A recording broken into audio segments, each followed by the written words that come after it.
Bismillahirrahmanirrahim. Hai, selamat datang kembali di Insomnia bareng gua Adit. Pada cerita kali ini, gue mau nyeritain nih kisah dari Elizabeth Bathory yang diperkirakan telah membunuh ratusan wanita muda di awal abad ke-17. Nah, yang belum tahu siapa Elizabeth Bathory atau nama aslinya itu Elizabeth Bathory. Susah amat di nama. Ya pokoknya kita manggilnya Bathory aja ya. Adalah seorang wanita bangsawan Hongaria yang sangat kaya dan sangat berkuasa. Pokoknya dia tuh ibaratnya wanita bangsawan yang cukup tersohor lah pada masa itu. Ia tuh memiliki seorang paman yang merupakan Raja Polandia dan memiliki keponakan seorang dari pangeran di Transilvania. Nah, pada tahun 1610 Bathory ini tuh dituduh melakukan pembunuhan berantai yang sangat mengerikan. Dia tuh telah membunuh kurang lebih sekitar 600 orangan gitu dan diberi hukuman untuk dikurung di rumahnya sendiri, yaitu di Kastil Kettich. Ya, di Kastil Kettich, di mana dia tinggal sampai akhir hayatnya tiba. Nah, Bathory ini tuh terkenal telah membunuh setidaknya yang gue bilang tadi tuh 600 korban dan membuatnya mendapatkan Guinness Book World of Record untuk pembunuh wanita paling produktif. Gue baru tahu kalau ngebunuh aja bisa dapat world record. Nah, tindakannya ini tuh memberikan julukan padanya The Blood Countess atau darah bangsawan. Iya, Countess kan bangsawan. Bentar deh. Google, apa arti Blood Countess? Blood contest adalah Inggrisnya kontes darah. Kok kontes? Countess. Ini beberapa hasil penelusuran dari web. Ya pokoknya blood contest dah. Terus karena hal ini nih memungkinkan Bathory itu juga menjadi inspirasi bagi Bram Stoker untuk membuat karakter Dracula. Oh ya, gue juga udah buat cerita soal Dracula ya, yang ada di dunia nyata. Jadi bagi yang pengen nonton dan pengen dengar ceritanya, linknya gue taruh di card di atas dan juga di deskripsi ya. Nah, setelah kita tahu apa aja yang udah dilakuin Bathory nih, sekarang saatnya kita melihat secara menyeluruh nih cerita dari awal dia hidup sampai dia meninggal. Oke? Yuk, sebelum kita mulai, kita lihat dulu ya intronya.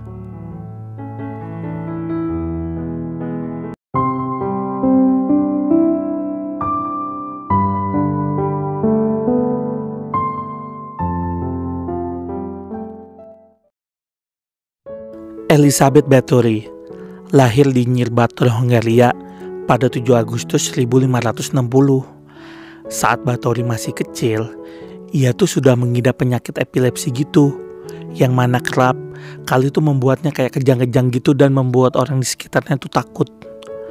Banyak yang mengatakan nih bahwa hal ini tuh disebabkan oleh perkawinan sedarah dari orang tuanya. Saat Bathory masih kecil, dia tuh gak seperti anak-anak seusianya. Jika yang lain tuh pada sibuk bermain, Bathory tuh malahan waktu seusianya tuh dilatih untuk menjadi seseorang yang sangat kejam dan juga bengis oleh keluarganya sendiri. Ia tuh sering banget menyaksikan hukuman brutal yang dilakukan keluarganya kepada pelayan dan petugas di rumahnya. Malahan nih, orang tuanya tuh mengajak Batory itu terlibat secara langsung dalam kekerasan tersebut. Terus juga nih ya, orang tua Batory ini tuh mengajarkan anaknya kayak untuk menganut agama satanisme dan juga sihir. Nah, berdasarkan latar belakang inilah yang membuat Batory saat dewasa menjadi pembunuh yang kejam. Lalu, pada usia Batory yang ke-11 tahun, ia tuh dianggap sebagai gadis paling cantik dan sangat terpelajar di daerahnya. Lalu, ia tuh bertunangan dengan Pangeran Ferenc Nadasi.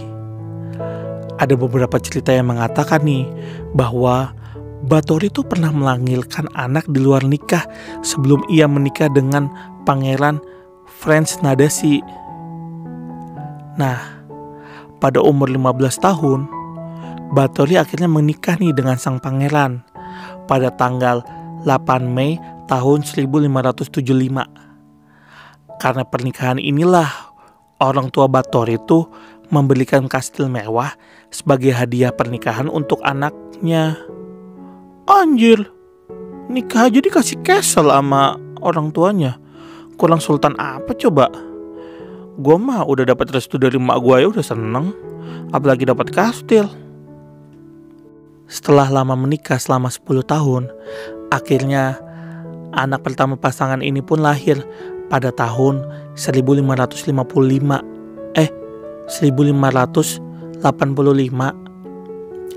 Batory melahirkan 5 anak.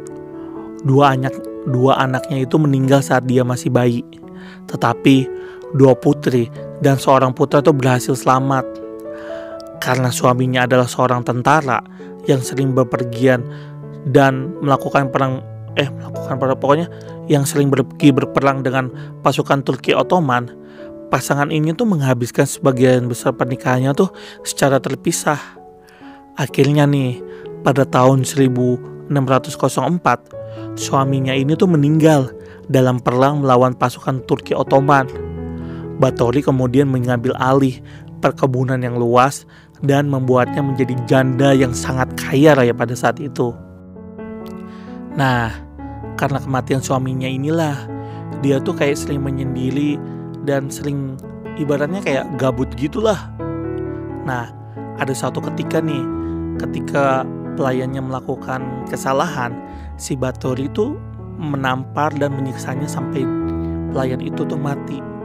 Nah, saat melakukan penyiksaan ini, kayak ingatan masa kecil Batory itu kembali muncul dan membuat dia tuh kayak ke-trigger lagi untuk melakukan penyiksaan lain. Akhirnya nih, Batory itu kayak membuat kayak lowongan kerjaannya. Lowongan kerja apa sih? Ya kayak membuat loker sih. Ya pokoknya kayak membuat lowongan fiktif gitulah untuk untuk gadis-gadis yang mau dilatih untuk menjadi wanita bangsawan yang baik. Pokoknya gitu dah. Akhirnya nih, banyak banget nih gadis-gadis desa yang miskin dan juga para wanita bangsawan kecil datang kepadanya untuk mengikuti pelatihan dan pendidikan menjadi wanita yang anggun. Nah, setelah banyaknya wanita dan gadis-gadis muda yang datang, Batory itu mulai menyiksa dan membunuh mereka semua. Pokoknya tuh gak ada yang langsung dibunuh, pokoknya disiksa dulu sebelum dia mati. Terus beberapa korban Batory ini, mereka tuh dibuang dan ditutupi dengan madu. Pokoknya ditinggalkan gitu aja di luar castle-nya untuk dimakan para serangga. Terus juga nih ya, selama musim dingin pada tahun itu tuh, ada beberapa wanita muda yang ditelanjangin terus dipaksa masuk ke dalam bak mandi yang berisi es, bayangin. Terus malahan juga nih, si Batory ini tuh terkadang sering menyiksa anak perempuan dan menusukkan jarum ke jari-jari kaki mereka, jari-jari tangan mereka, pokoknya diikat terus ditusuk-tusuk gitu cuy. Terus juga nih, si Batory ini malahan pernah memotong hidung ataupun bibir mereka. Terus juga nih, si Batory itu suka banget namanya mencambuk mereka dengan cambuk yang udah dipanasin sebelumnya. Jadi kayak merah gitu terus diceplok. Terus juga pokoknya tuh Bathory kayak terangsang sama apa ya bahasanya ya. Pokoknya dia kalau melakukan kejahatan tuh membuat dia kayak terangsang gitu. Malahan nih si Bathory itu pernah menggigit bahu dan dada sorry ntar gue dikit lagi menggigit dada, terus juga membakar daging para korbannya yang masih hidup. Jadi ya kayak tangan lu tuh diikat terus dibakar gitu aja coy.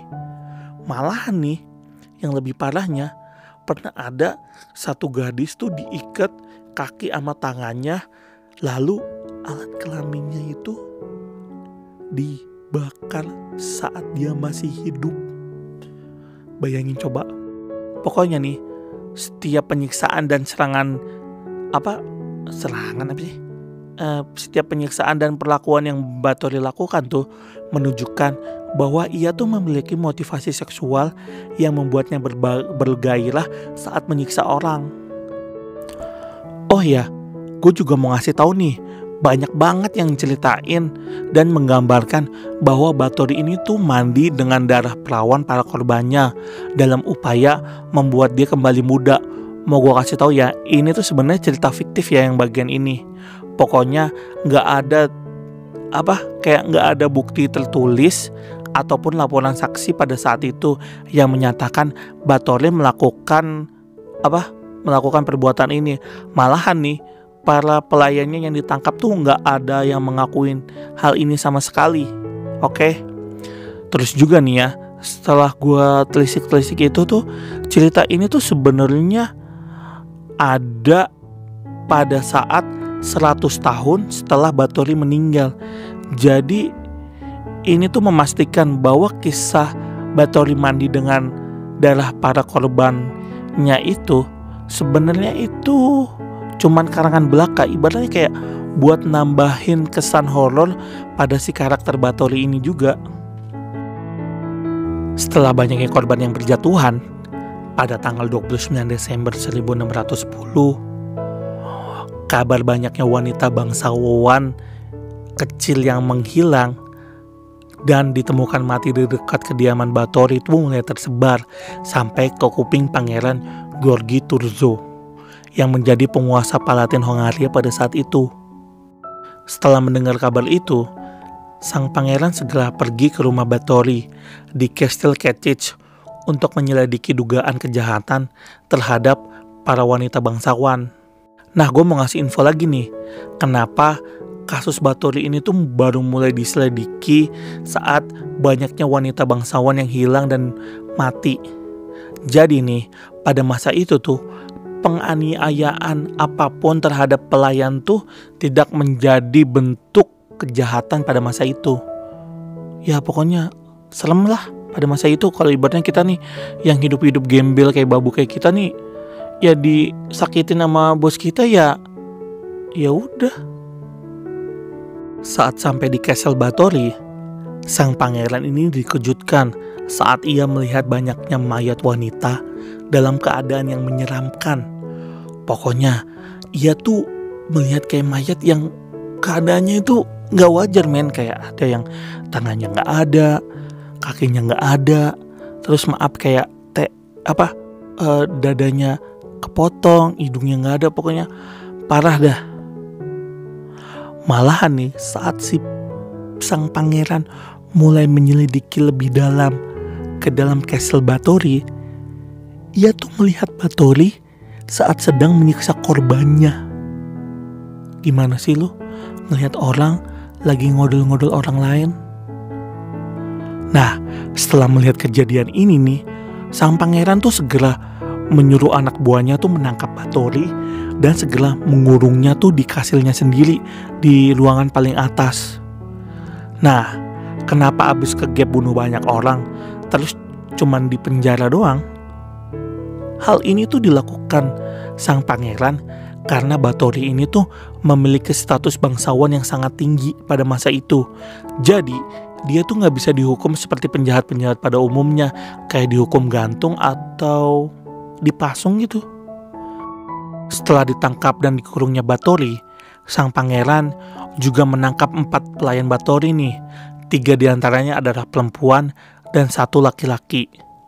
Mereka semua tuh diinterogasi dan disiksa agar mengakui semua perbuatannya. Proses pengadilan mereka pun dimulai pada awal Januari pada tahun 1611. Para pelayan ini tuh menyangkal keterlibatan mereka dalam pembunuhan tersebut. Tetapi mereka tuh mengaku mereka tuh hanya disuruh untuk membantu menguburkan para korbannya. Ya ibarat katanya, saya tuh cuma disuruh doang, nggak ada niatan untuk menyiksa. Pokoknya saya tuh cuma babunya Bathory aja. Terus juga nih, mereka tuh saling menyalahkan satu sama lain gitu, kayak nggak kompak lah. Malahan nih, mereka tuh kayak melibatkan kayak ngungkit-ngungkit pelayan yang udah meninggal. Pokoknya, oh iya tuh sebelumnya ada tuh yang namanya Durius Dentes. Dia tuh sebenarnya otaknya saya tuh cuma disuruh, ibaratnya kayak orang udah mati tapi diungkit-ungkit gitu. Akhirnya setelah kesaksian dan hasil dari persidangan, 2 dari wanita dan seorang pelayan laki-laki dijatuhi hukuman mati yang akan segera dilakukan pada saat itu. Dan pelayan yang keempat nih terhindar dari eksekusi mati, dan sampai sekarang tuh nggak ada yang tahu gimana keadaannya dia. Setelah sidang tersebut, banyak yang rumor yang bilang nih, dia itu lolos menggunakan ilmu sihir. Dan sebenarnya tuh bukanlah Bathory yang menjadi dalang dari semua pembunuhan itu, melainkan pelayannya yang tersebut. Melainkan pelayannya tersebut. Nah, kita kembali lagi nih ke Bathory.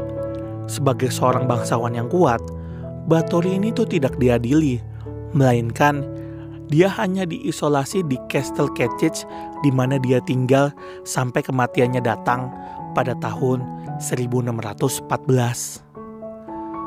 Nah, karena dia tidak dihukum karena kejahatannya ini, semua harta milik Bathory itu diserahkan kepada anggota keluarga lainnya.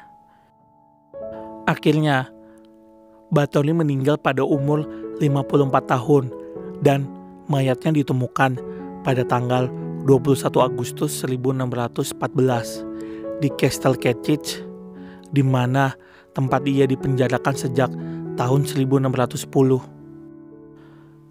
Mayat Bathory pun kemudian dimakamkan di dalam kastilnya di bawah ruang bawah tanah. Oh ya, gue mau nambahin info nih. Ada desas-desus di internet yang mengatakan kalau Bathory ini tuh sebenarnya nggak bersalah. Jadi ada beberapa bukti nih. Yang pertama, bukti terhadap Bathory itu memiliki banyak kekurangan. Jadi ada 299 kesaksian dari laporannya si Pangeran Turzo. Yang dari Pangeran Turzo itu tuh lebih dari 200 diantaranya itu 250 diantaranya itu adalah laporan fiktif. Jadi kayak laporan yang cuman karangan belaka. Terus yang kedua nih, ada kesaksian dari pejabat lokal di pengadilan tuh yang menemukan buku bekas pembukuan para korban Bathory sebanyak 650 orang. Namun nih, dalam sidang itu tuh nggak ada bukti dari buku itu dan pejabat yang menemukannya. Yang anehnya lagi nih, mana ada orang ngebunuh terus korbannya dicatat. Emangnya pahala? Terus yang ketiga nih, para pelayan Bathory itu tuh disiksa sebelum mereka membuat pengakuan. Hal ini tuh membuat kayak pengakuannya tuh kayak ya mengada-ngada. Terus yang keempat, Pangeran Turzo ini tuh mengawasi seluruh penyelidikan dan hanya pernyataan dari dialah yang bisa disebut bukti valid. Terus, setelah melihat fakta-fakta di atas, kenapa Bathory yang kaya raya ini tuh pengen banget difitnah dan dijatuhin? Yang pertama, anggota keluarga Bathory ingin mengambil kembali harta dan kekuasaan dari Bathory. Yang kedua, pengadilan di Habsburg ini tuh tempat persidangan itu dijalankan berhutang uang yang cukup banyak kepada Bathory dan mereka tuh tidak ingin membayarnya. Yang ketiga, Bathory itu memberikan dukungan terhadap keponakannya, yaitu Pangeran Gabor Bathory dari Transilvania, yang saat itu sedang berkonflik dengan pemimpin Habsburg yang berkuasa pada saat itu. Hal inilah yang berpotensi kuat kenapa ia bisa difitnah. Ya, itu semua desas-desus ya, yang belum tentu valid atau enggak. Karena kita tahu sendirilah, pada masa itu tuh kebenaran atau bukan tuh bisa dimanipulasi. Jangankan masa itu, sekarang juga bisa kalau kita punya kekuasaan. Ups. Oke, segitu dulu aja untuk cerita hari ini. Terima kasih buat kalian yang udah nonton dari awal sampai habis. Buat kalian yang mau request cerita lain, bisa tulis di kolom komentar ya. Sampai jumpa di cerita selanjutnya. Gua Adit. Bye.